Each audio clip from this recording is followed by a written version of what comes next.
Hello guys, welcome back to our channel. This is Boy Ipon and today we're going to talk about Bloomberry Results in Hotels Incorporated and why I'm buying 100 shares of Bloom, no? Bodega ng maaga play. So maaga pa tayo magbobodega dito sa Bloom. And please, again, disclaimer lang po, I'm not a financial analyst or an expert investor. I'm just a guy who document my investments here. So please sa mga nanonood po, be informed na hindi po ako financial expert. So yan, no, Solaire Resort North. Sino ba si Bloomberry? Sino po ba si Bloomberry? So sila po yung nagmamay-ari po ng Solaire, no, Resort North, and then yung Solaire po na business po doon sa alam niyo naman siguro sa Entertainment City, diyan po sa Pasay, sila po yung may-ari ng Solaire. Hindi ko lang po nalagay yung kanilang picture dito, no, pero yun nga, dalawa na kasi yung Solaire nila. Ito sa North Avenue po, yung Solaire Resort North, kaya siya nakalagay dyan. And Jeju-san, meron din po silang casino sa Korea, yung Jeju-san Hotel and Casino. And also, Solaire also have an online platform na rin po para sa kanilang mga online casino or online for their online gaming, no. So gawa na rin po yung kanilang online gaming. And ito po yung current chart ng Bloom, no, Bloomberry Resorts Corporation. So currently, nagko-consolidate siya around 2.70 per share yung kanyang presyo, and currently na ano ko na siya, parang nakikinita ko lang. I don't need parang ayoko sabihin to, no, kasi syempre ako ay gusto ko pag nag-i-invest ako walang masyadong emosyon or walang masyadong parang futuristic na na pag-iisip, pero yun nga, nakikita ko siya na parang itong industry na to magre-reverse to, and one of the industry na magre-reverse ito pong si Bloomberry, at mamaya sasabihin ko sa inyo ano ba yung reason bakit ako nag-i-invest dito kay Bloom. And also, you're going to look at the volume, no? What you have to, don't look just at the price kung nasaan yung presyo niya. Look at the volume kung saan pumapasok po yung mga tao ngayon.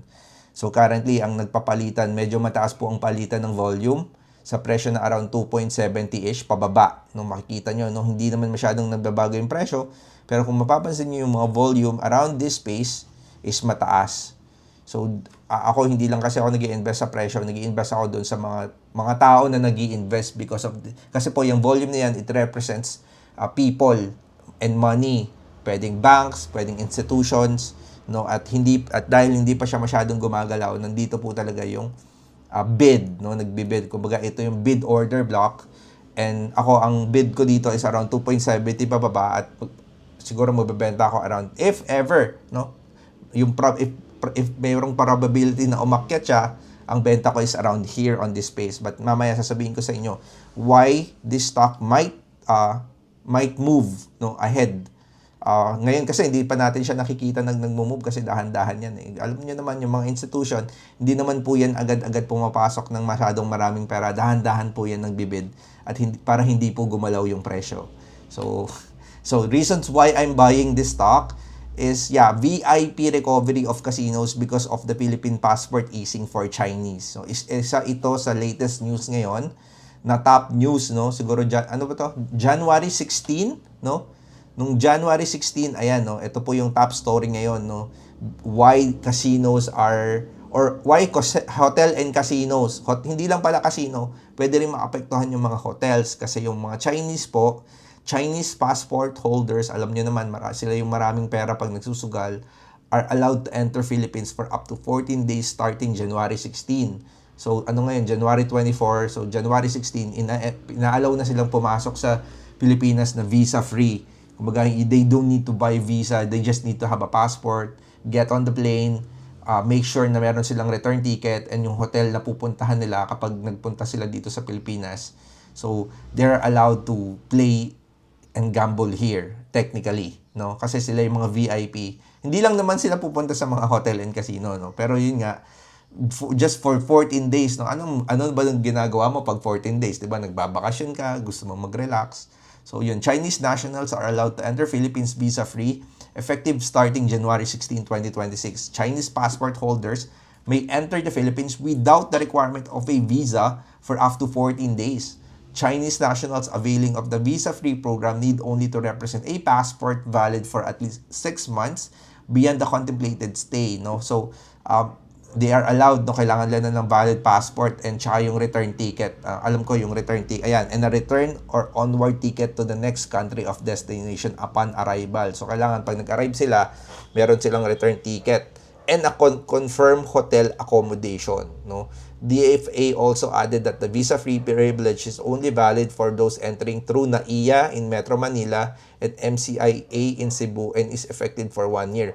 Bakit doon sa NAIA? Kasi nandun malapit yung mga casino di ba?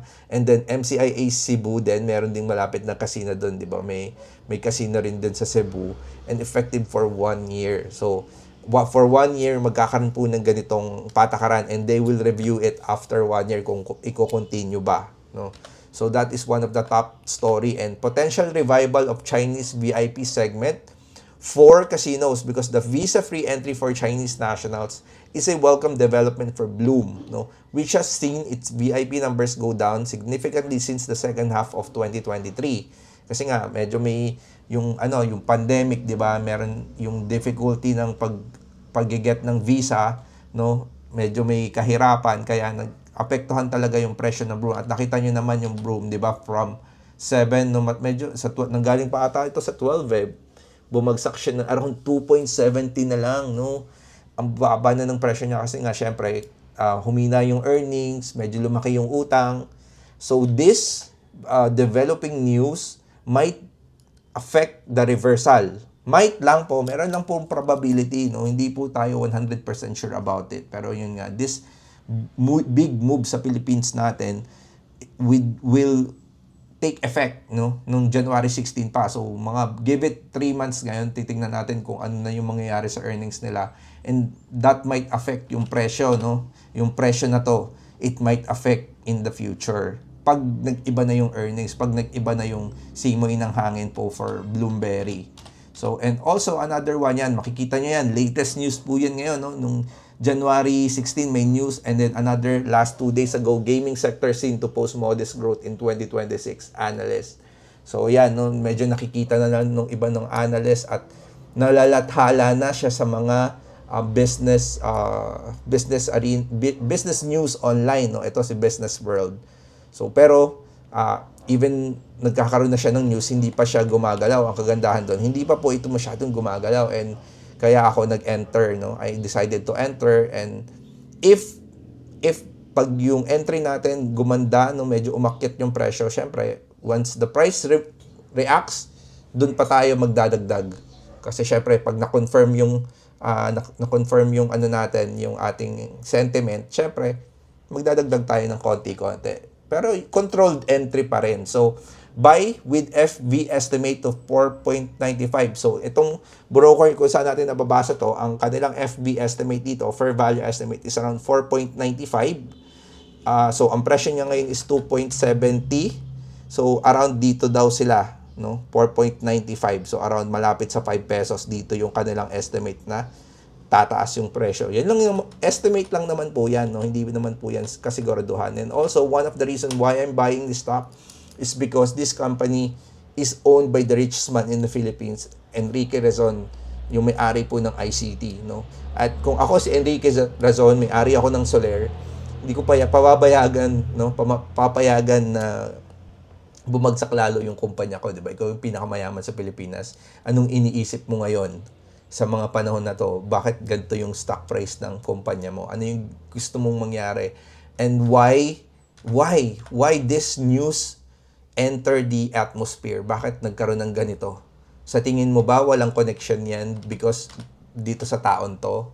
And yung connection niya sa mga, alam mo na, di ba, mga presidente, mga government officials, bakit nagkakaroon ng easing kagaya ng news na to? Bakit pinapayagan na ng government pumasok yung mga Chinese?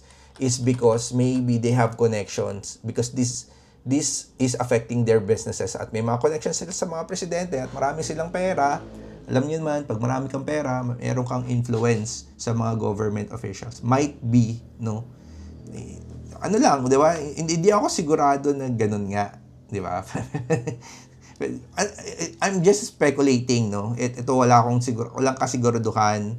Pero nga, this is just an speculation, no? Na may tiwala ako dito kay Sir Rezon na meron akong tiwala na hindi siya itong tao to nag-iisip to, and I don't know what his plans for his company, pero yun nga, maybe they're buying back, maybe they're investing in this company again, they're buying back because of the super discounted price. I don't know, I'm not a financial expert, but I'm believing on the person also.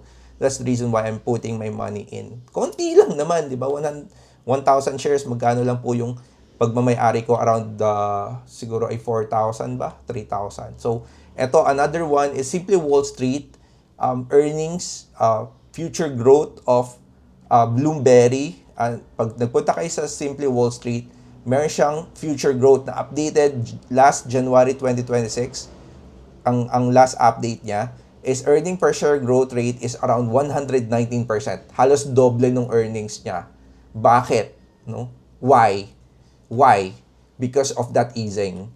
And this is the analyst of Simply Wall Street. Nakita nyo naman, lumagapak siya, no? 2025. Pumunta yung earnings niya dito sa ilalim. And then, for 2026, it will recover. Nakita nyo yung line. Ang forecast nila na magre-recover yung stock na to. So, I'm betting on the recovery. This stock is battered, guys. Medyo mataas yung utang nila, medyo nahihirapan yung kumpanya because wala nga mga VIP masyado kasi nahihirapan pumasok sa bansa, nahihirapan mag-move ng pera dito, hindi sila makataya. But ngayon, nagkaroon tayo ng easing. So, it might be a potential reversal. Pero it's not an instant reversal na boom, tataas agad. It will be a gradual reversal para sa akin. Yun lang yung aking sentiment. So, I already bought at around 2.63 but buy below 2.70 ako dito, and I'm going to sell at around 4.95 then. Just the same with the broker na nag-estimate ng fair value, and then I'm going to cut neck at around 2.35. If ever na bumagsak pa yung company, syempre, you have to cap your losses then. If ever mali ka, no? You have to admit you're wrong. If you are wrong. No? This is a very speculative play, so people have to be reminded na this is just a speculative play for me, and it's just almost 3% of my portfolio being invested here. So my risks are managed very well. So please don't buy this stock just because sinabi ko. And this is not a recommendation na bilhin nyo to. I'm just documenting my investments din po dito. So yun lang po. If you want to invest in Bloom, go. If not, okay lang. Pero yun nga, bodega ng maaga play for me. And after maybe a month or two, I'm going to give update again on this Bloomberry Resorts and Hotel Incorporated. Ano daw ba yung development? Ano daw ba yung current news? So yun lang po. Don't forget to subscribe in this video and like this video po for more information po about the future. Salamat po and have a nice day.